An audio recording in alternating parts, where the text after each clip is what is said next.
Set पूछा गया है 2022 का, उसका हम लोग डिस्कशन कर रहे हैं। और इस डिस्कशन में हम लोग 61 तक डिस्कशन कर चुके हैं, 61 के आगे आज डिस्कशन करेंगे। आशा करते हैं कि आज 100 तक हम लोग कर लेंगे, ठीक है। तो ये जैसा कि आप देख रहे हैं कि आप 62 में देख लीजिए, 62 में बोला है कि एक हॉल का फर्श जो है ना आयताकार है और इसकी जो लंबाई दी गई है 45 मीटर है और ऊंचाई जो है 36 मीटर है। हॉल चौड़ाई है 36 मीटर। हॉल के फर्श को ढकने के लिए 6 मीटर गुने 5 मीटर का आकार के कितने कारपेट की आवश्यकता होगी। तो जब भी आपको इस तरह का सवाल आएगा तो ज़्यादा कुछ देखने की ज़रूरत नहीं है। आप देख लीजिए कि हॉल कैसा आयताकार है। तो आयताकार है तो ऊपर हॉल का क्षेत्रफल हो जाएगा और नीचे जो जितना ढकने वाला जो फर्श का जो कारपेट है उसका क्षेत्रफल कितना है और दोनों को बटा कर दीजिए। मतलब कहने का मतलब है कि अगर हम बात करें तो हम डायरेक्ट लिख देंगे कि कारपेट की संख्या बराबर हो जाएगा की संख्या बराबर आप डायरेक्ट लिख सकते हैं कि हॉल का क्षेत्रफल अब बटा में लिख देंगे आप जो उसका ढकने वाला जो एक कारपेट का क्षेत्रफल।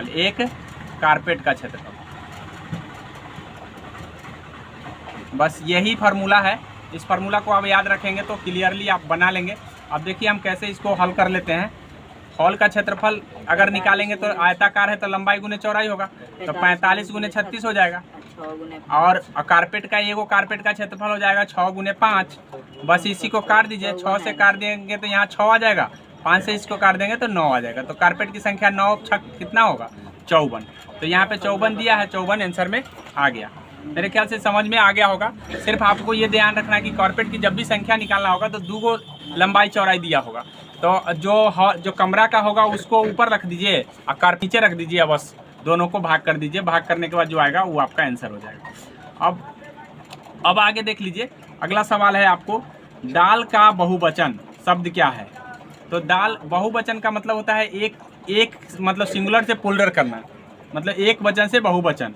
तो दाल सिंगुलर है और इसका बहुवचन दालों होगा, ठीक है। ऑप्शन नंबर ए होगा। तो आप इस हिंदी पढ़े होंगे तो ये सब पता होगा आपको, ये सब नॉर्मल है।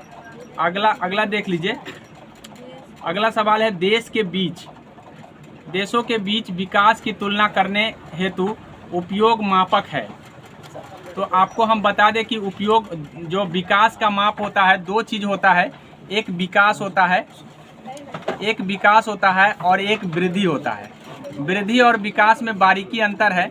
अगर मान लीजिए कि कोई मात्रा में बढ़ रहा है, जैसे मान लीजिए आप अगर 500 रुपया अभी कमा रहे हैं, अगले महीना 1000 कमाइएगा तो ये आपके मात्रा में वृद्धि हुआ, आपका विकास नहीं हुआ, इसको विकास नहीं माना जाता है।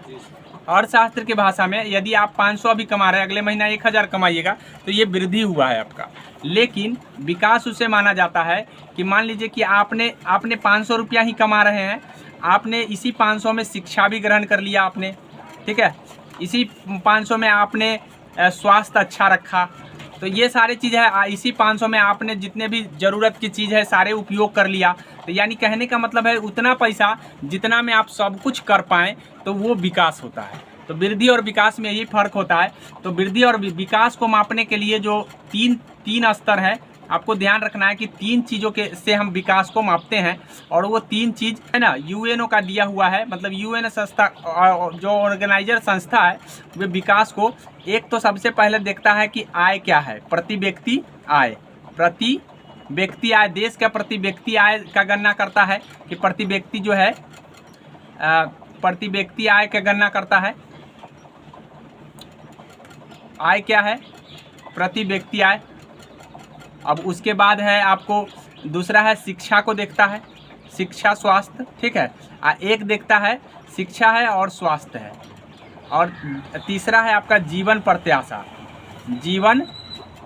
जीवन प्रत्याशा को देखता है। तो 3 चीज़ को आपको ध्यान रख लीजिए कि एक तो प्रति व्यक्ति आय हो गया, दूसरा स्वास्थ्य और शिक्षा हो गया, और तीसरा जीवन प्रत्याशा। मतलब इन चीज़ों को देख करके विकास को मापा जाता है। तो विकास इस तरह से हम मापते हैं कि अगर जिसके घर में प्रति व्यक्ति आय भी अधिक है, उसके बाद उसके घर में शिक्षा भी अधिक है। मान लीजिए किसी के घर में बहुत पैसा है लेकिन उसके पास शिक्षा नहीं, तो वो भी विकास के श्रेणी में नहीं है। उसका मतलब है उसका घर का विकास अभी नहीं हुआ। तो शिक्षा भी देखते हैं, स्वास्थ्य भी देखते हैं और आय भी देखते हैं। तीनों चीज़ अगर सही है तो समझिए कि उसका विकास हो गया। तो मेरे ख्याल से ये समझ में आ गया होगा। अब यहाँ सवाल में आइए कि सवाल क्या कहा है। सवाल बोला है कि देश के बीच विकास की तुलना करने हेतु उपयोग मापक क्या क्या करते हैं। तो प्रति व्यक्ति आय को करते हैं, ठीक है, प्रति व्यक्ति आय को करते हैं। कुल आय नहीं करते हैं, सकल घरेलू उत्पाद नहीं करते हैं, पूंजी निर्माण नहीं करते हैं। अगर इसी में होता शिक्षा होता, इसी में होता जीवन प्रत्याशा होता तो हम तीनों लगा देते। ये ध्यान रखेंगे। मेरे ख्याल से समझ में आ गया होगा। अगला सवाल की ओर बढ़ जा रहे हैं। अगला सवाल है आपका, हिस्ट्री आपको पढ़ाएंगे, अभी तो पढ़ाए नहीं है लेकिन पढ़ाएंगे तो आपको हड़प्पा सभ्यता के विषय में बताएंगे कि हड़प्पा एक सभ्यता है और हड़प्पा सभ्यता सिंधु सैंधव सभ्यता के नाम से भी जाना जाता है। और हड़प्पा से विभिन्न प्रकार के प्रमाण मिले हैं। तो जिसमें से मैं आपको बता दूं कि ये जो प्रमाण जो पूछा है कि हड़प्पा सभ्यता से जलाशय का प्रमाण कहाँ से मिला है, तो जलाशय का प्रमाण आपको धौलावीरा से मिला है। धौलावीरा को याद रखेंगे कि जलाशय का प्रमाण जो है ना धौलावीरा से मिला है। आपको पता होना चाहिए कि धौलावीरा से स्टेडियम का प्रमाण मिला है। स्टेडियम, ये पूछा जा सकता है कि स्टेडियम का प्रमाण कहाँ से मिला है, तो धौलावीरा से मिला है। उसके बाद जलाशय का प्रमाण कहाँ से मिला है, तो धौलावीरा से मिला है। अब बंदरगाह है वो पूछा जाता है कि बंदरगाह का प्रमाण जो है ना, बंदरगाह का प्रमाण कहाँ से मिला है, तो लोथल से मिला है। ये याद रखिए, लोथल भी हड़प्पा सभ्यता का एक स्थल है। लोथल जो भारत में है, गुजरात में पड़ता है। तो यहाँ आपको पूछा जाए कि बंदरगाह या पतन जो है ना कहाँ प्रमाण मिले हैं, तो लोथल से मिले हैं। और लोथल भोगवा नदी के किनारे है, ये भी बात ध्यान रखेंगे। भारत का सबसे बड़ी हड़प्पा स्थल अगर कहा जाए तो भारत में सबसे बड़ा हड़प्पा स्थल राखीगढ़ी है। याद रखिएगा, राखीगढ़ी, ठीक है। भारत में स्थित सबसे बड़ा हड़प्पा स्थल जो है ना राखीगढ़ी है। राखीगढ़ी को ध्यान में रख लीजिएगा। आगे हम अगली सवाल की ओर बढ़ जा रहे हैं। अगला सवाल क्या कह रहा है, अगला सवाल हमसे बोला है कि आरबीआई के वर्तमान गवर्नर कौन है, ठीक है। आरबीआई के वर्तमान गवर्नर कौन है, तो अभी वर्तमान में आरबीआई के गवर्नर जो है आपका शक्तिकांत दास है। ये याद रख लीजिए कि शक्तिकांत दास जो है ना वर्तमान में आरबीआई के गवर्नर है। और आरबीआई, अगर बात आरबीआई की आती है तो आरबीआई से क्या क्या बात आप ध्यान रखेंगे। वित्त जो है ना, इसकी नियुक्ति जो होती है वित्त मंत्री के सलाह पर प्रधानमंत्री करते हैं। वित्त मंत्री के सलाह से सलाह पूर्वक यह पूछा जाता है कि सलाह किसका लिया जाता है, तो वित्त मंत्री का सलाह से, ठीक है, पीएम करते हैं इसकी नियुक्ति। पहली बात। दूसरी बात आपको ये ध्यान रखना है कि आरबीआई का जो गठन हुआ था ये किस अधिनियम के द्वारा हुआ था, तो 1934 के अधिनियम के द्वारा। एक्ट नंबर जो है ना 1934 के अधिनियम से इसका मतलब बनाया गया। कब बनाया गया, 1935 में बनाया गया। कब बनाया गया, 1935 में। उसके बाद इसे पूछा जाता है कि इसका राष्ट्रीयकरण कब हुआ, तो 1949 में। इसका राष्ट्रीयकरण कब हुआ, 1949 में। तो इतना बात आप आरबीआई से ध्यान रखेंगे, ठीक है। तो मेरे ख्याल से ये समझ में आ गया होगा कि आरबीआई का स्थापना कब हुआ, तो 35 में हुआ है। लेकिन अगर एक्ट पूछता है तो 1934 में हुआ है। और राष्ट्रीयकरण कब हुआ, तो 1949 में, ठीक है। उसके बाद है जो आरबीआई का नियुक्ति कौन करता है, तो प्रधानमंत्री करते हैं, लेकिन सलाह किसके लेते हैं, वित्त मंत्री। इतनी बात आप ध्यान में रखेंगे। प्रथम आरबीआई गवर्नर आपसे पूछा जा सकता है, तो ऑसबॉर्न, ठीक है, ऑसबॉर्न स्मिथ है। स्मिथ को आप याद रखेंगे कि स्मिथ जो है ना प्रथम गवर्नर आरबीआई का बना था। अभी शक्तिकांत दास है। इतना बात आप ध्यान रखेंगे। प्रीवियस ईयर के क्वेश्चन हमको ये बताते हैं कि ये सारे चीज़ अगर हम कंफर्म करें तो 100% है कि सफलता मिलनी है। आगे देख लीजिए, अगला सवाल आपका है। अगला सवाल है कि एक दुकानदार ने अपनी दुकान के प्रत्येक सामान 30% का त्यौहार बट्टा घोषित किया। विजय ने एक मोबाइल फ़ोन खरीदा, उसे 960 रुपया का बट्टा मिला। तो मोबाइल फ़ोन का अंकित मूल्य क्या है। तो आपको ये ध्यान देना है कि जब भी ऐसे सवाल आएंगे तो बच्चा कंफ्यूज किस लिए कर जाता है कि हमेशा एक पैटर्न वो समझ लेता है। तो पैटर्न आपको समझना है कि आपको दिया क्या है। तो यहाँ पे इन्फॉर्मेशन दिया है कि बट्टा कितना मिल रहा है, 30% का। यहाँ 30% का बट्टा मिल रहा है, ठीक है।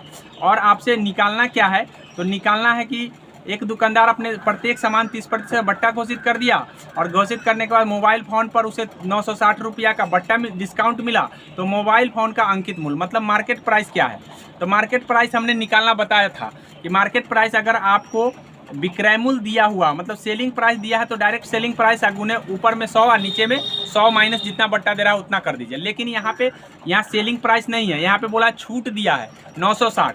तो यहाँ पे जब भी छूट परसेंट और छूट दोनों हो तो दोनों को बराबर कर लेना है। दोनों को बराबर करने का मतलब है कि आपको करना है 30% छूट है, 30% बराबर किसके कर देना है, कितना छूट मिला 30% से, तो 960 रुपया छूट मिला।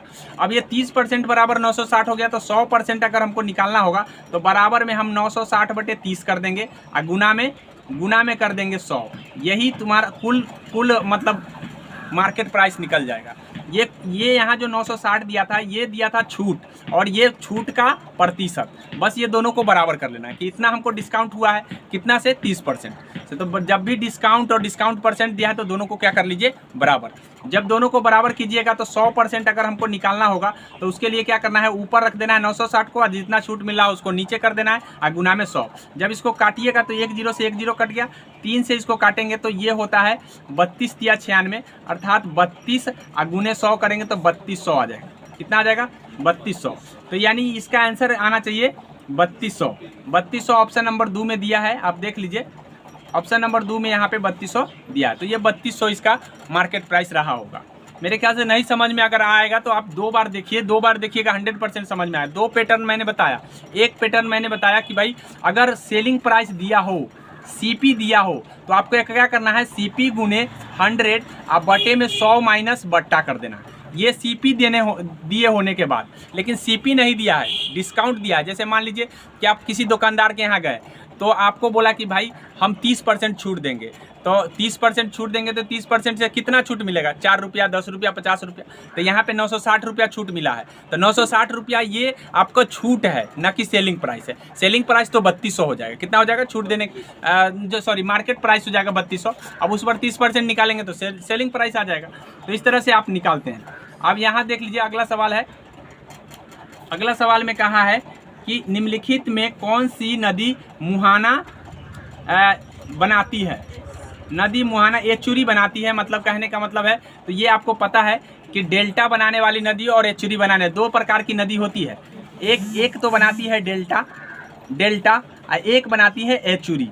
अब एचुरी जो होता है कौन बनाता है और डेल्टा कौन बनाता है। तो मैंने बताया कि जो गाद लेके जमा करता है वो डेल्टा बनाता है। जैसे सुंदरबन डेल्टा सबसे बड़ा डेल्टा है, ये बात आपको पता होना चाहिए कि जो नदी ला करके गाद जमा कर दे और गाद जमा कर दे मुहाना पर, तो उस गाद को हम क्या कहते हैं, डेल्टा कहते हैं। लेकिन जो नदी गाद नहीं लाता हो और तो वो नदी जो है ना एचुरी बनाती है। क्या बनाती है, एचुरी।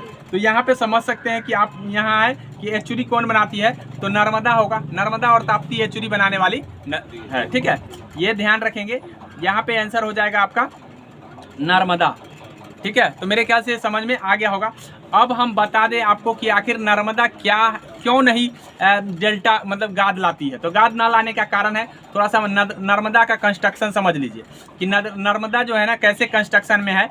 यहाँ पे आपका है अमरकांटक पहाड़ी। ये अमरकांटक पहाड़ी है, इसके बीच में है नर्मदा नदी बह रही है, ठीक है, इसके बीच में नर्मदा नदी बह रही है। और उसके बाद है ये है आपका सतपुरा पहाड़ी, ये है सतपुरा पहाड़ी और इसके नीचे ताप्ती नदी बह रही है। तो कभी कभी पूछ दिया जाता है कि नर्मदा और ताप्ती के बीच में कौन पहाड़ी है, तो सतपुरा है। ये कौन है, सतपुरा है। ये कौन है आपका, अमरकांटक है, ठीक है। अमरकांटक या विंध्याचल कहिए, ये विंध्याचल पहाड़ी है, ठीक है। अमरकांटक से तो ये निकलता है, विंध्याचल पहाड़ी है ये वाला, ठीक है। और उसके बाद कौन है, नर्मदा नदी। तो ये सिचुएशन ये पूछ लिया जाता है, ये ध्यान रख लीजिएगा कि भाई किसके बीच में ये बहता है। तो इसके कारण जो है पहाड़ी के बीच से बहने के कारण ये तो पहाड़े कंकर होगा, खाली गाद कहाँ से लाएगा। तो ऐसी परिस्थिति में ये दोनों गाद नहीं बनाती है। तो मेरे ख्याल से ये समझ में आ गया होगा। अब हम अगले प्रश्न की ओर बढ़ जाते हैं। अगला प्रश्न क्या कहा है, अगला प्रश्न में बोला है कि भारत में संप्रभु कौन है, संप्रभु। तो एक शब्द होता है संप्रभुत्व, आपको ध्यान रखना है, संप्रभुत्व। ये संप्रभुत्व क्या होता है ये समझ लीजिए। संप्रभुत्व जो होता है, खुद निर्णय लेने वाला को हम सब संप्रभुत्व कहते हैं।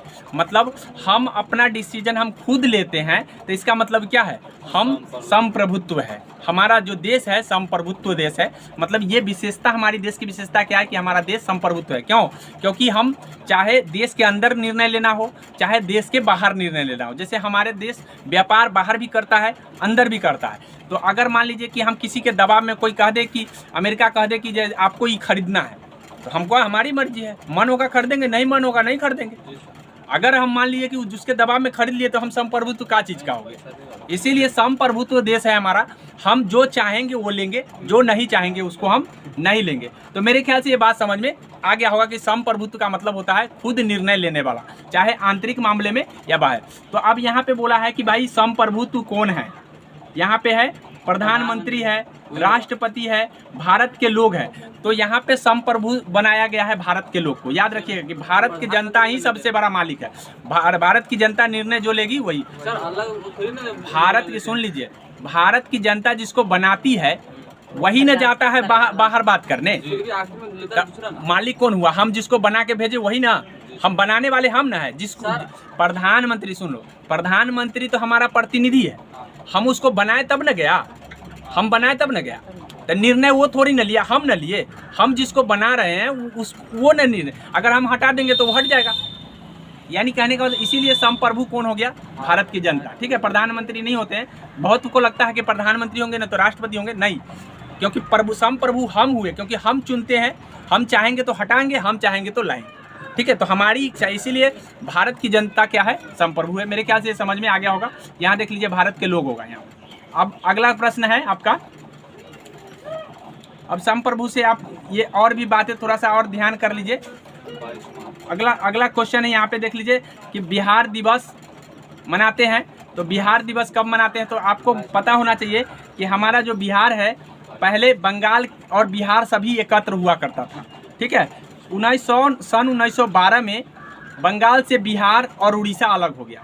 ठीक है, बिहार प्लस उड़ीसा। ठीक है, बिहार प्लस उड़ीसा। तो ये कब हुआ था? 22 मार्च को हुआ था। कब हुआ था? 22।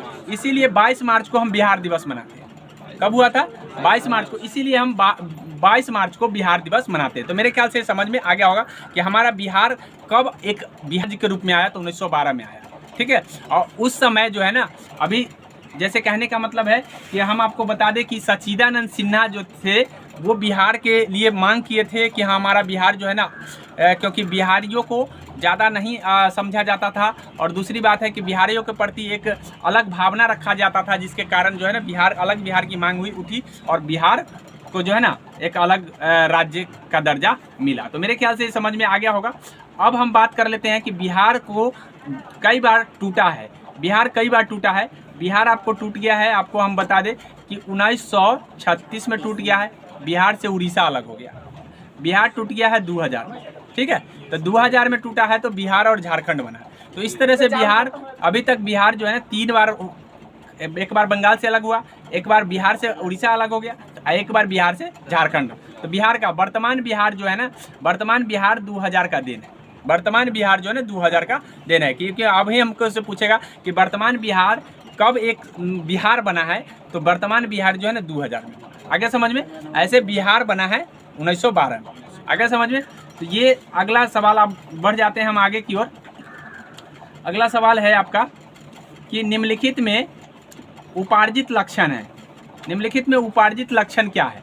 तो उपार्जित लक्षण का मतलब होता है जो हमारे पर्यावरण से हमको मिलते हैं। नेत्र का रंग, त्वचा का रंग, शरीर का वजन, बालों की प्रकृति। अब इसमें से कह रहा है कि कौन है उपार्जित लक्षण। तो आपको पता, त्वचा का रंग हो सकता है उपार्जित लक्षण। त्वचा का रंग उपार्जित लक्षण हो सकता है। क्यों? क्योंकि देखिएगा कि जो भालू बर्फ में रहता है तो वो उजला हो जाता है। ठीक है, जो हमारे जंगल में रहता है तो काला भालू भी देखे होंगे। तो इस तरह से त्वचा का रंग जो है ना पर्यावरण पर डिपेंड करता है, और जो पर्यावरण पर डिपेंड करता है उसी को हम कहते हैं उपार्जित लक्षण। तो मेरे ख्याल से समझ में आ गया। तो उपार्जित लक्षण शरीर, त्वचा का रंग हो सकता है। ठीक है, शरीर का वजन नहीं डिपेंड करता है, बालों की प्रकृति नहीं डिपेंड करता है। आगे देख लीजिए, अगला क्वेश्चन आपका इंग्लिश से है।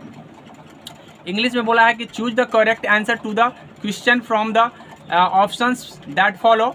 करा which festival are referred to into Tolstoy's little girl west wiser than man.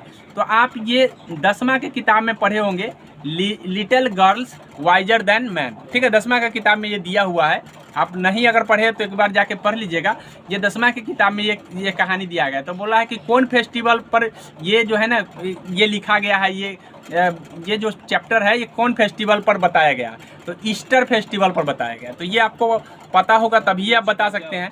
Easter जो होता है वो एक प्रकार का समझिए पर्व है, जैसे आपका दीपावली हो गया, उसी तरीके से ईस्टर जो है ना एक पर्व है। उसी पर्व पर ये जो है ना लिखा गया। ईस्टर पर्व था, 2 लड़की थी खेलने जाती थी, एक अकुलिया थी, एक ना अकुलिया नहीं थी, एक और नाम हम भूल रहे हैं। ठीक है, नाम भूल रहे हैं, लेकिन याद रखिएगा कि ये कहानी है। वो लड़की दोनों खेलने जाती है, आपस में क्या कर लेता है कि पानी छीटा छीटी कर लेता है और लास्ट में दोनों झगड़ लेता है। झगड़ा होता है तो उसके बाद उसका जो है मम्मी पापा आते हैं तो वो आपस में वो दोनों झगड़ा करने लग जाते हैं। लास्ट में पता चलता है कि जो बच्चा के लिए लड़ रहा है वो बच्चा फिर से दोनों एक साथ खेल रहा है और सियान में क्या है झगड़ा है। इसीलिए कहा गया है कि little girl visor than man, मतलब एक मैन से अच्छा तो क्या हो गया जो बच्चा छोटा बच्चा है, यही बात है। तो मेरे ख्याल से कहानी पूरा मैंने बता दिया है। आगे देख लीजिए, अगला बोला है तृतीय क्षेत्र में सम्मिलित गतिविधि नहीं है। तो बोला है कि कौन गतिविधि नहीं है, तो हाँ ना पर ध्यान रखिएगा। तृतीय क्षेत्र ऐसे अर्थव्यवस्था के आधार पर सेक्टर 3 है। एक प्राथमिक होता है, एक द्वितीयक होता है, ठीक है, एक तृतीयक होता है। तो तृतीयक और प्राथमिक ये ध्यान रखिएगा कि प्राथमिक क्षेत्र जो है जो भी पशुपालन और कृषि से संबंधित होगा वो क्या होगा, प्राथमिक। ठीक है, अर्थात प्रथम लेवल पर जो काम होता है वो प्राथमिक होता है। तो सबसे पहले अगर कोई भी उत्पादन का स्रोत है तो कृषि ही, उसके बाद जानवर में आपका पशुपालन हो गया। लेकिन द्वितीय क्षेत्र में यही चीज़ अगर हम दूध उपजा के अगर हम कोई भी मिठाई बनाने वाला दुकान में भेज देंगे तो क्या है, उसका मिठाई बनेगा, तो वो द्वितीय क्षेत्र में आ जाएगा। या यही कृषि जो है ना उपजा करके हम चावल बनाने के लिए अच्छा पॉलिशदार बनाने के लिए भेज देंगे तो क्या हो जाएगा, वो द्वितीय क्षेत्र। तो उद्योग धंधा द्वितीय क्षेत्र में आ जाएगा। अब इसी उद्योग धंधा से उठा करके हम कहाँ किसी के यहाँ ले जाएंगे और ले जा करके क्या करेंगे, बेचने के लिए रख देंगे। तो ये सेवा क्षेत्र हो गया। और तृतीय क्षेत्र जो होता है सेवा क्षेत्र होता है। तो याद रखिएगा कि 3 क्षेत्र होते हैं। तीनों क्षेत्र को ऐसे तो 4-5 बनाए गए हैं, लेकिन जनरली एग्जाम में 3 पूछे जाते हैं, याद रखिएगा। अब हम यहाँ बता दें कि ये तृतीय क्षेत्र जो है, तृतीय क्षेत्र के अंतर्गत कौन नहीं है ये पूछा गया। तो व्यापार तो होगा ही, व्यापार तो ठीक है, पशुपालन नहीं होगा। कौन होगा, पशुपालन प्राथमिक क्षेत्र के अंतर्गत। ठीक है, यातायात होगा, संवेदन संदेश वाहन होगा। ठीक है, ये जो है आपका ध्यान रखिएगा, ये तृतीय क्षेत्र में नहीं आता है, प्राथमिक क्षेत्र है। कौन सा क्षेत्र है, प्राथमिक। तो मेरे ख्याल से ये समझ में आ गया होगा। अब अगला सवाल है आपका, आगे है कि 100 साल पहले किस देश में नाजी पार्टी की स्थापना हुई थी। तो एक था नाजी पार्टी, याद रखिएगा। ये प्रथम विश्व युद्ध का देन है कि नाजी पार्टी और नाजीवादी और फांसीवादी का जन्म हुआ। नाजीवादी और फांसीवादी, ठीक है। तो मैं नाजीवादी और फांसीवादी सीधा का सीधा हिस्ट्री का सवाल है ये, और हिस्ट्री 10th के हिस्ट्री में दिया गया है नाजीवादी और फांसीवादी। तो नाजीवादी का जन्म जो हुआ ये हुआ है आपका जर्मनी में, और फांसीवाद का जो जन्म हुआ है वो इटली में हुआ है। इसका जन्मदाता कौन है, हिटलर है, एडोल्फ हिटलर जिसको कहते हैं, और इसका यह है मुसोलिनी। तो ये ध्यान रखिएगा, नाजीवादी और फांसीवादी क्यों हुआ, कारण इसका था प्रथम विश्व युद्ध हुआ तो जर्मनी पर इतना ना अत्याचार किया गया, ठीक है, वर्साई की संधि डाल करके जबरदस्ती थोप दिया कि भैया तुम ही लड़े थे, जो पूरा गुनाह किए थे तुम ही किए थे, इसीलिए सारा संपत्ति का खर्चा जितना भी खर्चा हुआ तुमको झेलना है। अब सारा चीज़ उसका ले लिया गया। ऐसी परिस्थिति में मान लीजिए आप ही के घर में मान लीजिए 2 व्यक्ति का कोई झगड़ा होता है और एक के व्यक्ति पर पूरा गलती गिरा के आ जाइए तो कितना दुख होगा उसको। तो यही कारण है कि द्वितीय विश्व युद्ध हुआ, नहीं तो द्वितीय विश्व युद्ध नहीं होता। तो प्रथम कारण वर्साई की संधि ही माना जाता है कि द्वितीय विश्व युद्ध को करवाया था। तो इसीलिए इस पार्टी बना लिया। एडोल्फ हिटलर जो है ना तानाशाह बन गया वहाँ का, और तानाशाह बनने के बाद बोला कि भाई हमारा साथ दो, हम तुमको आज़ादी देंगे, और दूसरी बात है कि हम तुमको अच्छा खिलाएंगे पिलाएंगे, बहुत सारी बातें। तो नाजी पार्टी की जन्म हो गया, और फांसीवादी का जन्म कहाँ हो गया, इटली में। तो इतनी बात आप ध्यान रखेंगे हिस्ट्री से। आगे हम बढ़ जा रहे हैं। अगला सवाल है जो भारत में यहाँ इसका आंसर जर्मनी हो जाएगा, ठीक है। और बोला है भारत में सर्वाधिक क्षेत्र में फैले हुए वन है। तो भारत में सर्वाधिक क्षेत्र में, भारत में जो वन है, वन ज़्यादातर आपका वन पर्णपाती वन है, पर्णपाती वन, याद रखिएगा। भारत में जो वन है पर्णपाती पतझड़ वन है, ठीक है। पर्णपाती पतझड़, पर्णपाती को हम पतझड़ वन कहते हैं। क्या कहते हैं? आप देखते होइएगा कि मौसम पर पत्ता झाड़ देता है, ठीक है।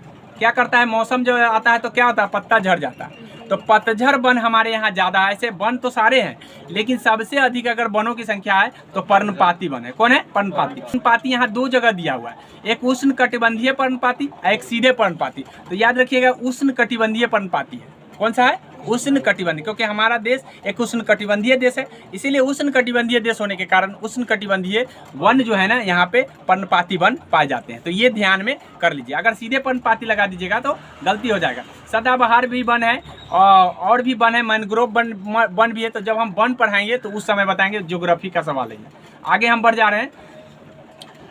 अगला है कि बोला है कि सही उत्तर, संत कबीर का प्रारंभ कहाँ बीता था? संत कबीर का प्रारंभिक जीवन कहाँ बीता था?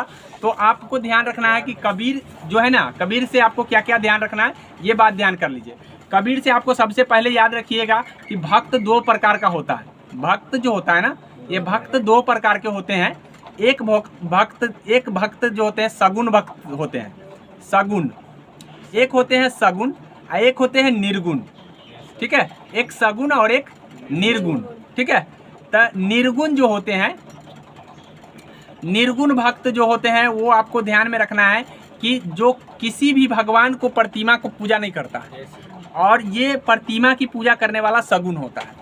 तो कबीर ने किसी भगवान की प्रतिमा का पूजा नहीं किया, हालांकि उन्होंने भक्ति किया, लेकिन वो निराधार का पूजा किया। भगवान जो है ना मतलब अदृश्य है, भगवान जो है ना अदृश्य है, और अदृश्य चीज को उन्होंने माना। लेकिन यहाँ पे सगुण भक्तिदार जैसे तुलसीदास हो गए, जैसे रैदास हो गए, तो ये सब कृष्ण को या राम जी को माने हैं ना, तो प्रतिमा को पूजा की है ना, तो ऐसे भक्त को हम सगुण भक्तिधारा के कवि कहते हैं, और इसको निर्गुण भक्तिधारा के कवि कहते हैं। तो इतना बात आपको ध्यान रखना है। अब यहाँ से हमसे सवाल क्या पूछा था? सवाल पूछा था कि संत कबीर प्रारंभिक जीवन कहाँ बीता था? तो इनका जो जीवन बीता था वो वाराणसी में बीता था। वाराणसी आपको ध्यान में रखना है, कहाँ बीता था? वाराणसी, ठीक है। आगे हम बढ़ जा रहे हैं अगली सवाल की ओर। अगला सवाल है आपका है कि सुंदरी वृक्ष डैश में पाए जाते हैं। सुंदरी वृक्ष जो है ना डैश में पाए जाते हैं। तो आपको याद रखना है कि मैनग्रोव वन में सुंदरी वृक्ष पाया जाता है। मैनग्रोव वन में जो है सुंदरी वृक्ष पाया जाता है, याद रखिएगा, क्योंकि जहाँ गाद बना हुआ है वहाँ मैनग्रोव वन बन गया है, और उसी मैनग्रोव वन में जो है ना सुंदरी वृक्ष पाया जाता है। तो ये बात आप ध्यान रखेंगे। इससे ज़्यादा सुंदरबन डेल्टा है, सुंदरी वृक्ष सुंदरबन डेल्टा जो है आपको ध्यान रखना है कि सुंदरबन डेल्टा में ही मैनग्रोव ज़्यादा है। और दूसरी बात ये है कि इस डेल्टा सुंदरी वन इसलिए नाम पड़ गया है क्योंकि वहाँ सुंदरी वृक्ष होने के कारण वहाँ सुंदरबन डेल्टा उसको नाम पड़ा है। तो ये बात ध्यान में कर लेंगे, ठीक है। इसका जो यह वृक्ष जो ना जड़ से सांस लेता है, ये भी बात ध्यान रखेंगे। ये वृक्ष किससे सांस लेता है? जड़ से। ऐसे वृक्ष जो है ना तना से भी सांस लेते हैं, पत्ते से भी सांस लेते हैं, लेकिन ये वृक्ष जो है जड़ से सांस लेता है। किससे सांस लेता है? जड़ से। तो ये बात आप एक्स्ट्रा फैक्ट में याद रखेंगे। अब हम अगले सवाल की ओर बढ़ जा रहे हैं। अगला होगा 78। 78 में लिखा है कि बादल या कोहरा किस कोलाइडी निकाय का उदाहरण है? मतलब बादल और कोहरा में क्या चीज रहता है, ठीक है। तो याद रखिएगा कि बादल और कोहरा, बादल जो है, बादल गैस, ठोस गैस का मिला हुआ है, या गैस का बना हुआ है, या द्रव गैस का बना हुआ है, या ठोस द्रव का बना हुआ है। बादल गैस का बना है। बादल जो है ना वाष्पित पानी है, बादल वाष्पित पानी है। तो आप इससे अंदाजा लगा सकते हैं कि बादल किससे बना होगा, ठीक है। बादल जो है ना जो है ना द्रव से गैस में प्रक्षेपित हुआ है। किस में हुआ है? द्रव से गैस में। आगे समझ में, ये बात ध्यान में रखिएगा। आगे बोला है, उससे पहले हम बता दें कि बिलियन जो है ना, बिलियन जो होता है, बिलियन दो तरह का होता है। एक होता है आपका समांग, ठीक है, और एक होता है विषमांग, ठीक है, समांग और विषमांग। तो समांग और विषमांग को ध्यान में रख लीजिएगा। दूसरी बात है कि दूध जो है ना, दूध एक कोलाइड है। दूध क्या है?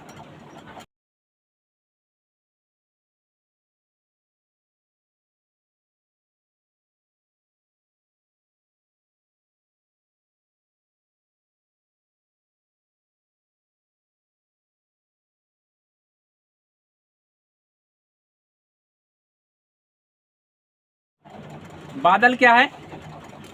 सॉरी, बादल तो हो गया है, यही ना। बादल एक कोलाइड, बादल जो है ना किस प्रकार का कोलाइड है? तो द्रव गैस में प्रक्षेपित है, ठीक है, द्रव गैस में प्रक्षेपित है, ये ध्यान में कर लीजिए। दूसरी बात ये है कि आपको ध्यान रखना है कि बिलियन दो तरह का होता है। एक समांग होता है और एक विषमांग होता है। एक विषमांग। अब समांग कौन होगा, विषमांग कौन होगा? तो दूध आपसे पूछेगा समांग है कि विषमांग? दूध जो है ना, दूध समांग है कि विषमांग? बताइए। दूध जो है समांग मिश्रण है, क्योंकि क्या दूध और वसा को अलग किया जा सकता है? दूध वसा का मिश्रण है, ठीक है, दूध में वसा का मिश्रण है। अब ऐसी परिस्थिति में दूध से वसा को हम अलग नहीं कर सकते, तो ये समांग मिश्रण है, ठीक है, इसको कोलाइड कहते हैं। जो समांग है, जिसका कण सब जगह फैला हुआ है, उसको हम कोलाइड कहते हैं। तो दूध क्या है? एक कोलाइड है, ये ध्यान में कर लेंगे, ठीक है। और दूसरी बात है, पानी और बालू का मिश्रण क्या होगा?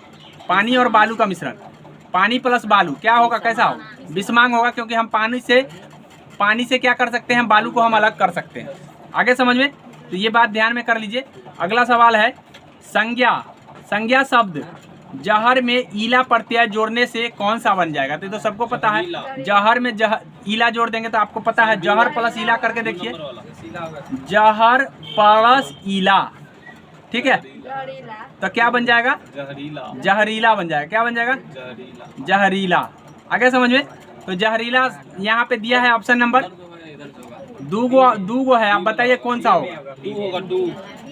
यही में कंफ्यूजन होगा, ठीक है। अच्छा, एक जहरीला, जह तो होगा नहीं, जहरीला होगा। क्या होगा?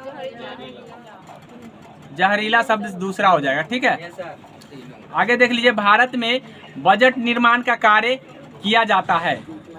अब बजट निर्माण का कार्य किया जाता है तो याद रखिएगा कि भारत में जो है ना वित्त मंत्रालय द्वारा किया जाता है, गृह मंत्रालय द्वारा किया जाता है, या कैबिनेट मंत्रालय द्वारा किया जाता है, या आर्थिक मंत्रालय द्वारा किया जाता है। कौन सा मंत्रालय बजट का निर्माण करेगा? तो ये तो आपको सभी को पता है कि वित्त मंत्रालय द्वारा बजट का निर्माण किया जाता है, ठीक है, वित्त मंत्रालय के द्वारा किया जाता है। लेकिन बजट शब्द का प्रयोग संविधान में नहीं है। बजट के जगह वित्तीय विवरण लिखा हुआ है। बजट के जगह वित्तीय विवरण अनुच्छेद 112 में लिखा हुआ है, याद रखिएगा। अनुच्छेद कौन सा है? 112, ठीक है। लेकिन बजट शब्द का प्रयोग नहीं मिला है, वित्तीय विवरण, उसके जगह पर क्या मिला है? वित्तीय विवरण। तो कौन सा अनुच्छेद है? 112। ये बात आप ध्यान में कर लेंगे, बजट से संबंधित बात पूछे जाते हैं। अब हम आगे बात कर ले थोड़ा सा बजट से। तो वित्त मंत्री अभी वर्तमान में निर्मला सीतारमण है, याद रखिएगा, निर्मला सीतारमण। ये कौन है? वित्त मंत्री है, सीतारमण। अब ये पूछा जाता है कि भारत की प्रथम महिला वित्त मंत्री, तो प्रथम महिला वित्त मंत्री यही है, निर्मला सीतारमण, ठीक है। और ये दूसरी बार बनी हुई है वित्त मंत्री, याद रखिएगा, ठीक है। दूसरा कार्यकाल इनका चल रहा है, निर्मला सीतारमण का। उसके बाद है, अब थोड़ा सा आप ये भी बात याद रखिएगा कि बजट जो है ना वित्त मंत्रालय के द्वारा बनाया जाता है। और एक आपको याद रखिएगा कि कैबिनेट में नीति मंत्रालय द्वारा नीति आयोग द्वारा योजना बनाया जाता है। क्या बनाया जाता है? नीति आयोग। तो नीति आयोग को याद रखिएगा कि नीति आयोग किस लिए है? योजना बनाने के लिए। और दूसरी बात है कि नीति आयोग की स्थापना कब हुआ है? तो नीति आयोग योजना आयोग को प्रतिस्थापित करके आया है। जब प्रधानमंत्री जी आए हैं तो 1 जनवरी 2015 को नीति आयोग की स्थापना हो गया है। उस समय, उससे पहले उसका नाम था योजना आयोग। ये बात आप ध्यान कर लेंगे। नीति आयोग का अध्यक्ष कौन होता है? तो प्रधानमंत्री होते हैं, ये बात ध्यान में कर लीजिए। नीति आयोग के अध्यक्ष कौन होता है? प्रधानमंत्री। अभी वर्तमान में नीति आयोग के अध्यक्ष कौन होंगे? तो नरेंद्र मोदी होंगे, क्योंकि प्रधानमंत्री होते हैं इसलिए। आगे है बोला है कि अक्षय ऊर्जा का स्रोत का उदाहरण दीजिए। मतलब अक्षय का मतलब जिसको क्षय नहीं किया जा सकता, जो खत्म जल्दी नहीं होगा। तो आप इस सीधा सीधी आप लगा देंगे सूर्य। सूर्य अक्षय ऊर्जा है, ये खत्म हो जाएगा, ये भी खत्म हो जाएगा, ये भी खत्म हो जाएगा, लेकिन ये खत्म नहीं होने वाला, इसीलिए अक्षय ऊर्जा के रूप में सूर्य ऊर्जा माना गया। इतनी बात आप ध्यान में कर लेंगे। अगला प्रश्न है आपका, दूसरी बात है अक्षय ऊर्जा का क्या महत्व है। तो वो अक्षय ऊर्जा से प्रदूषण नहीं फैलता है, ठीक है। पवन ऊर्जा भी अक्षय ऊर्जा के अंतर्गत आता है, ठीक है। उसके बाद आपका है पवन ऊर्जा के साथ साथ जल ऊर्जा भी आपका आएगा। पवन ऊर्जा, जल ऊर्जा और सूर्य ऊर्जा, ठीक है। ये सारे का ऊर्जा कौन सा आएगा, अक्षय ऊर्जा के अंतर्गत आते हैं। तो सबसे अधिक अभी कौन है भारत में, तो अभी आप सूर्य ऊर्जा कह सकते हैं अर्थात लेकिन सबसे अधिक भारत में ऊर्जा का स्रोत कौन है, तो तापीय ऊर्जा। तापीय, ये बात ध्यान में कर लीजिए कि तापीय ऊर्जा भारत में सबसे ज़्यादा है स्रोत। ऊर्जा का सबसे बड़ा स्रोत तापीय है, लेकिन अक्षय ऊर्जा सबसे बड़ा कौन है, तो सूर्य है, ठीक है। दूसरे नंबर पर आता है सूर्य, इसलिए सूर्य ऊर्जा अगर अक्षय ऊर्जा के रूप में पूछता है तो वो आपको सूर्य लगाना है। क्या लगाना है, सूर्य। अगला सवाल की तरफ बढ़ जा रहे हैं। अगली सवाल है कि कौन संविधान निर्मात्री सभा का सदस्य नहीं था। निर्माण हो रहा था उस समय, उसका जो है ना सदस्य कौन नहीं था। तो मैं आपको बता दूं कि संविधान का निर्माण कैबिनेट मिशन के तहत हुआ है। कैबिनेट, ठीक है, कैबिनेट मिशन के तहत हुआ है। अब एक कैबिनेट मिशन 1946 में आया था, 1946 में बना था। इसके तहत संविधान का निर्माण हुआ है। और संविधान सभा के सदस्य के रूप में यहाँ पे कौन नहीं थे, तो यहाँ पे मोहम्मद अली जिन्ना नहीं थे। मोहम्मद अली जिन्ना संविधान सभा के रूप में नहीं थे। जवाहरलाल नेहरू थे, मौलाना अबुल कलाम आजाद थे और वल्लभ भाई पटेल थे, ठीक है। ये बात आप ध्यान में रख लेंगे। संविधान सभा से आपको ध्यान रखना है कि संविधान सभा का प्रथम अध्यक्ष डॉक्टर राजेंद्र प्रसाद। ऐसे अस्थायी पूछेगा तो सच्चिदानंद सिन्हा है, सच्चिदानंद सिन्हा, ठीक है। अगर अस्थायी पूछेगा तो आपको ध्यान रखना है किसका, राजेंद्र प्रसाद, ठीक है। ये अस्थायी सदस्य बने हुए थे। लेकिन उपाध्यक्ष पूछेगा, ठीक है, उपाध्यक्ष पूछेगा तो आप उपाध्यक्ष का नाम भी ध्यान रख लीजिए, एच.सी. मुखर्जी, ठीक है, एच.सी. मुखर्जी। अब एच.सी. मुखर्जी का कन्फर्मेशन हम अभी नहीं बता पाएंगे, लेकिन एच.सी. मुखर्जी याद रखिएगा, ज़्यादातर नाम यही आ रहे हैं उनका। आगे देख लीजिए। अगला सवाल है आपका, एक परितंत्र में सभी हरे पौधे एवं नील हरित शैवाल जिसमें प्रकाश संश्लेषण की क्षमता होती है डैश वर्ग में आते हैं। तो आपको ध्यान रखिएगा कि जितना भी हरा पौधा सब उत्पादक वर्ग में आता है। किस में आता है, उत्पादक। अब जीव को जो है ना दो वर्गों में बांटा गया है, एक उत्पादक है, ठीक है, उत्पादक, एक है उपभोक्ता। अब याद रखिएगा कि प्रथम उपभोक्ता कौन होगा, तो प्रथम उपभोक्ता शाकाहारी होगा। जनरली हम एग्जाम में जाते हैं तो प्रथम उपभोक्ता क्या, हरे पौधे में लगा देते हैं। हरे पौधे उपभोक्ता नहीं है, उत्पादक है। हरे पौधे क्या है, उत्पादक है। और हरे पौधे उत्पादक होने के कारण आपको ये ध्यान रखना है कि प्रथम उपभोक्ता कौन सा है, तो प्रथम उपभोक्ता आपको है ये जो भी शाकाहारी होगा सब। मांसाहारी की कौन उपभोक्ता में आएगा, तो द्वितीयक उपभोक्ता आएगा। अगर आपसे शेर पूछे तो शेर किस में आ जाएगा, द्वितीयक में आ जाएगा। वही अगर आपसे सर्प पूछे तो सर्प आपका तृतीयक में आ जाएगा, ठीक है। सर्प किस में आ जाएगा, तृतीयक में। क्यों, क्योंकि आपको ध्यान रखना है कि टिड्ढा को खाने वाला कौन है, टिड्ढा को खाने वाला मेढक है, और मेढक को खाने वाला कौन है, सांप है। तो इस तरह से जो सांप होगा वो तृतीयक उपभोक्ता के अंतर्गत आ जाते हैं, ठीक है, याद रखेंगे। तो उपभोक्ता से संबंधित और जितने भी हरे पौधे जो अपना भोजन स्वयं बना लेते हैं उसको उत्पादक कहते हैं। क्या कहते हैं उसको, उत्पादक। तो ये सारा का सारा 10वां में पढ़ना था। मेरे ख्याल से अगर अच्छे से पढ़े होंगे तो आपको आता भी होगा, और नहीं आता है तो इस बातों को आपको समझने की प्रयास करना चाहिए। आगे है अगला सवाल। अगला बोला है कि परख जो हाल ही में खबरों में रहा है किस क्षेत्र से जुड़ा एक पोर्टल है। मतलब परख एक पोर्टल है जो कौन क्षेत्र से जुड़ा हुआ है, ठीक है। तो आपको ध्यान रखना है कि परख जो है ना, परख पोर्टल किस क्षेत्र से संबंधित है। तो ये आपका है, यहाँ ऑप्शन दिया है निवेश सलाह से है, ठीक है, निवेश से है, सलाह से, उसके बाद है आपका किससे? ऑप्शन पढ़ लीजिए जब तक। निवेश, सलाह, रक्षा अधिग्रहण, ग्रहण, आश्रय, सीखने का आकलन, सीमा शुल्क निकासी। सीखने के आकलन से है यहाँ, ठीक है, सीखने के आकलन। गलत बात है। क्या छात्र सीखने के आकलन से है? कौन सा है? छात्र सीखने के आकलन से। बादल क्या है? चलिए देख लीजिए। छात्र सीखने के आकलन, हम परख का फुल फॉर्म आपको बता दे रहे हैं।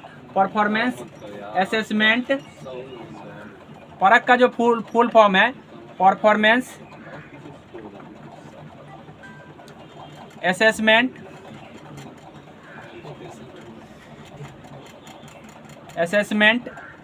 और उसके बाद है and analysis of knowledge, analysis of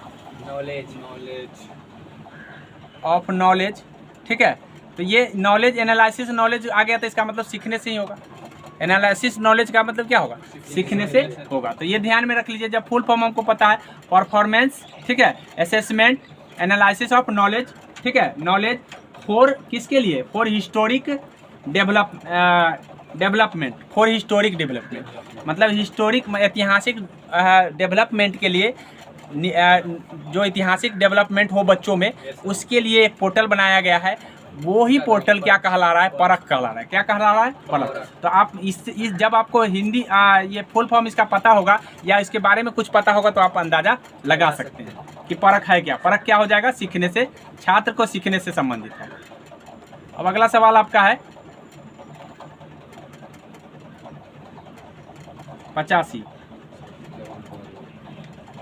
85 में बोला है कि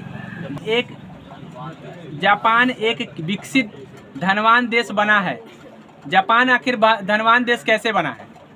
तो आधुनिक तकनीकी आयात द्वारा, कृषि गतिविधि के विकास द्वारा, या प्राकृतिक मानव संसाधन निवेश द्वारा। तो ये मानव संसाधन निवेश ना है कि ये बना है मानव संसाधनों में निवेश। उसने मानव संसाधन को अच्छा बनाया, उत्तम बनाया। उसका हर व्यक्ति कुछ न कुछ तकनीकी रूप से विकसित है। तकनीकी रूप से मतलब कोई ना कोई चीज़ बना ही लेता है। अब स्वाभाविक है, जब मार्केट में बनाएगा, बेचेगा तो पैसा होगा। आप मार्केट में कुछ ऐसा बना के देंगे जो आपको पैसा आ जाए, जो चले मार्केट में, तो स्वाभाविक है पैसा कमा लेंगे। तो तकनीकी रूप से मतलब वो मानव संसाधनों में क्या किया है? निवेश किया है। मानव में इतना पैसा निवेश कर दिया है कि इतना टैलेंट बना दिया है कि सब के सब, एक एक घर, कोई घर ऐसा नहीं है जो अच्छे से जीवन जी रहा। इसीलिए विकसित देश माना गया है जापान। किसको? भारत विकासशील देश है, भारत विकसित देश नहीं है, ठीक है। अगर समझ में, क्योंकि भारत के पास शिक्षा का जान रहे हैं कि क्या स्थिति है। खास करके बिहार में आप देखें तो कितना लिटरेसी रेट है। 100 में 61 को लोग पढ़ ले, 40 को तो मूर्खे है। तो कहाँ आएगा? वो पढ़ल लिखल समझिए कि वो डेटा बना दिया गया है। वो नाम मात्र का पढ़ल है। हम कर लगता है 20% भी सही से पढ़ल नहीं हो। ये बात समझ जाइए। लेकिन हम हिनाई नहीं कर रहे हैं, लेकिन जनरली तौर पर ऐसा देखा गया है, ठीक है। क्योंकि तकनीकी रूप से नहीं, पढ़ाई, सिंपल पढ़ाई का कोई वैल्यू नहीं है। इसलिए क्योंकि तकनीकी रूप से अगर आप टैलेंटेड नहीं होते तो पैसा कमाने का साधन नहीं, ठीक है।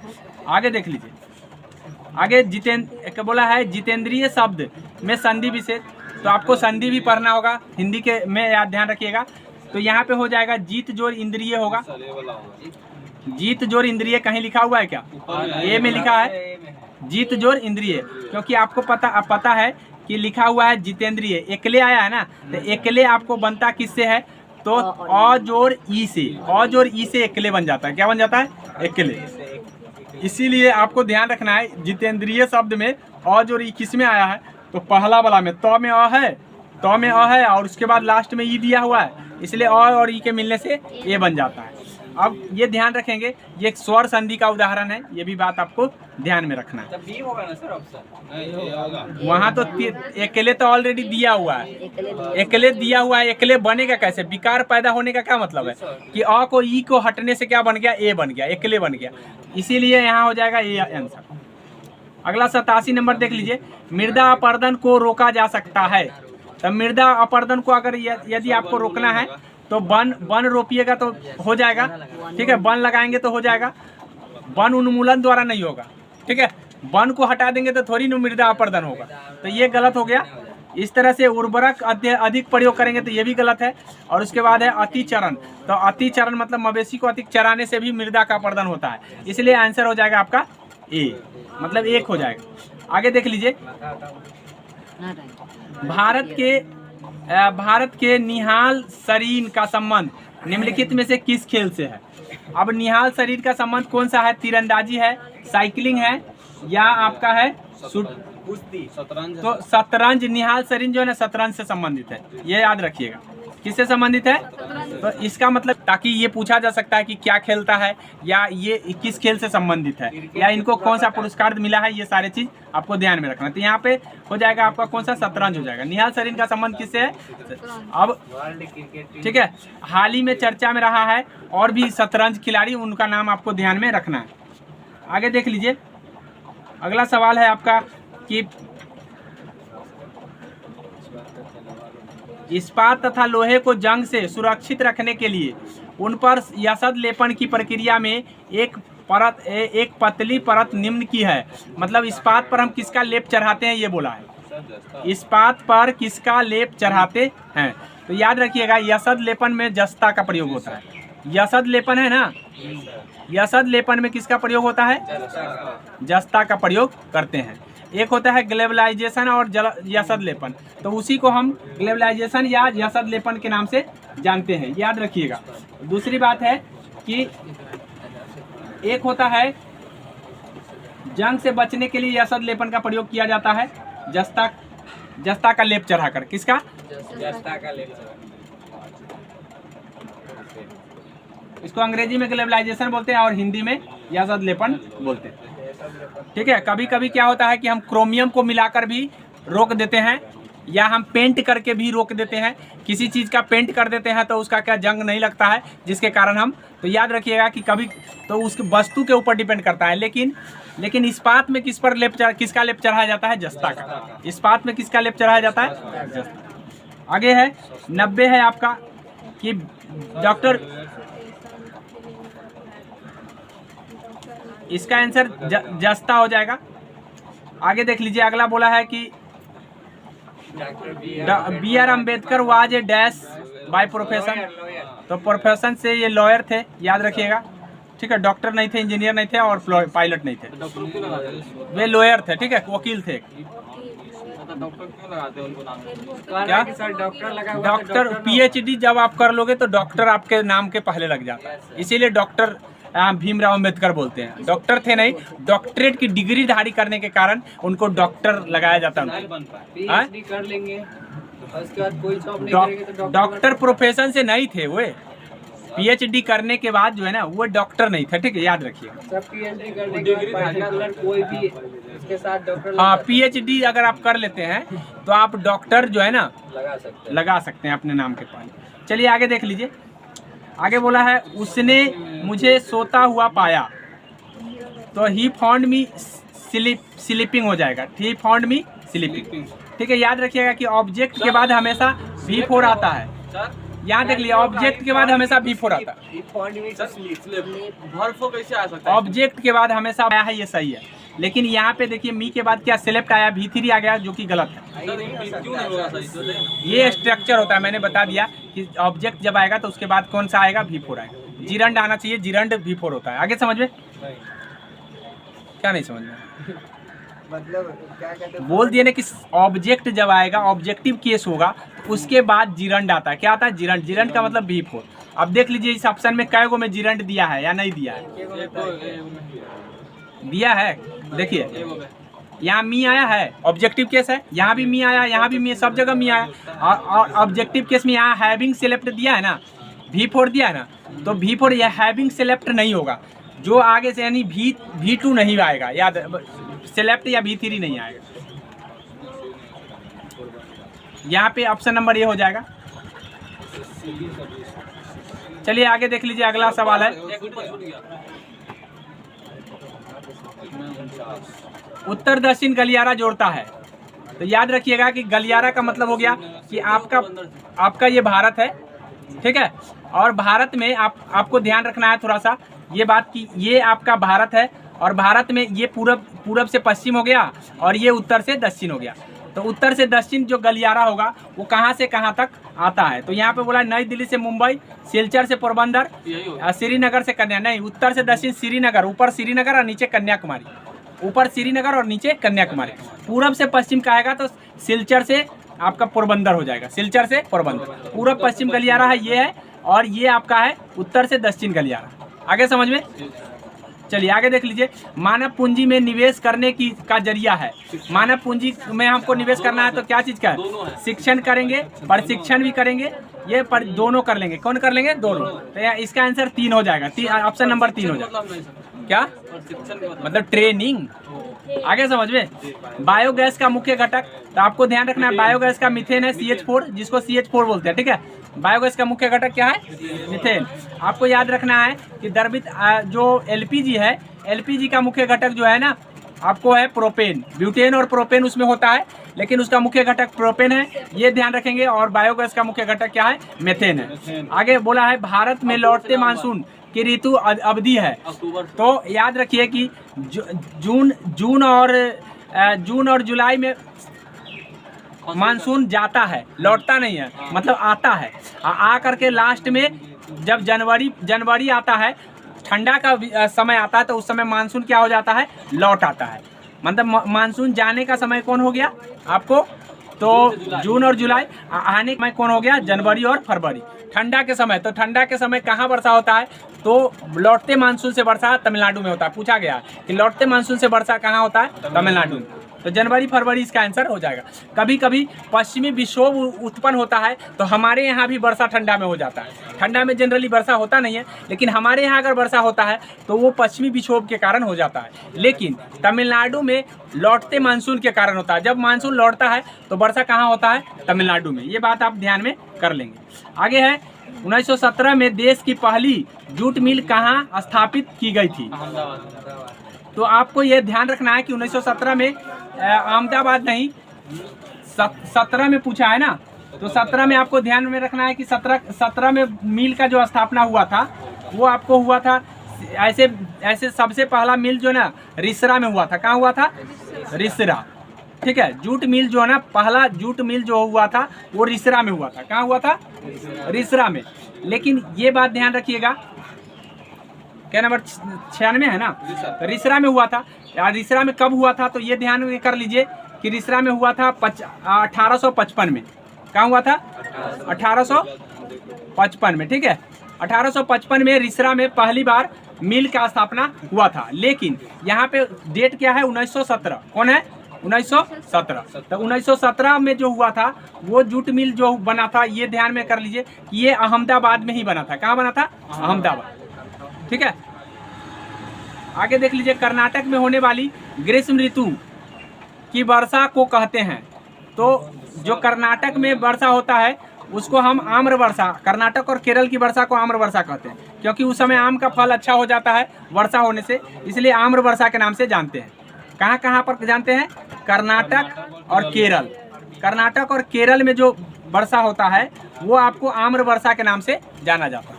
तो यहाँ पूछा जाए कर्नाटक में होने वाली ग्रीष्म ऋतु की वर्षा को क्या कहते हैं?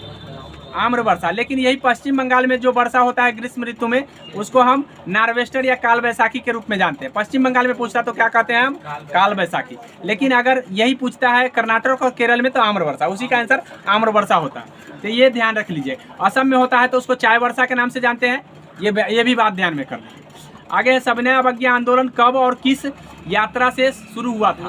तो आपको पता है ये सारा, दांडी होगा। 1930 दांडी हो जाएगा यहाँ पे, महात्मा गांधी के नेतृत्व में, ठीक है, ये चला था। और महात्मा गांधी के नेतृत्व से आपको ये ध्यान रखना है कितने सहयोगी थे? 78 सहयोगी थे। कितने थे? 78 सहयोगी थे। और दूसरी बात है कि 12 मार्च को चला था, 12 मार्च को चला था और 6 अप्रैल तक चली थी ये यात्रा। कितने अप्रैल तक?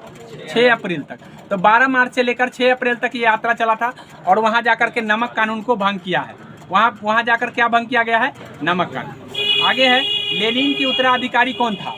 तो लेनिन याद रखिएगा, लेनिन रूस का एक नेता था, ठीक है, जिसने नई आर्थिक नीति 1924 में लाया था। अब उसके बाद जो है ना, जब लेनिन की मृत्यु 1924 में हो जाती है, तो उसके बाद वहाँ स्टालिन बनता है। कौन बनता है? स्टालिन। स्टालिन उसका उत्तराधिकारी बन जाता है। तो ये बात आप ध्यान रखेंगे लेनिन से कि वहाँ का उत्तराधिकारी कौन बना है, स्टालिन। विकासशील में आता है भारत, स्टालिन। बस आप इतना ही बात ध्यान में रखें। अब निम्नलिखित में से किस श्रेणी में भारत आते हैं? तो अभी हम बोले हैं भारत कौन श्रेणी में आएगा, विकासशील, क्योंकि भारत की जो अभी विकास हो रहा है धीरे धीरे, इसलिए जो विकास कर रहा है उसको विकासशील कहते हैं, और जो विकास हो चुका है जिसका, उसको विकसित कहते हैं। आगे समझ में? तो अब मेरे ख्याल से समझ में आ गया होगा। एक सेट हमने पूरा कंप्लीट कर दिया है। अब हम बारी बारी से सारे प्रीवियस ईयर का क्वेश्चन जो है ना करा देंगे, जिससे आपको पता चल जाएगा कि कहाँ से प्रश्न पूछा जाता है, उसके अकॉर्डिंग हम तैयारी करेंगे।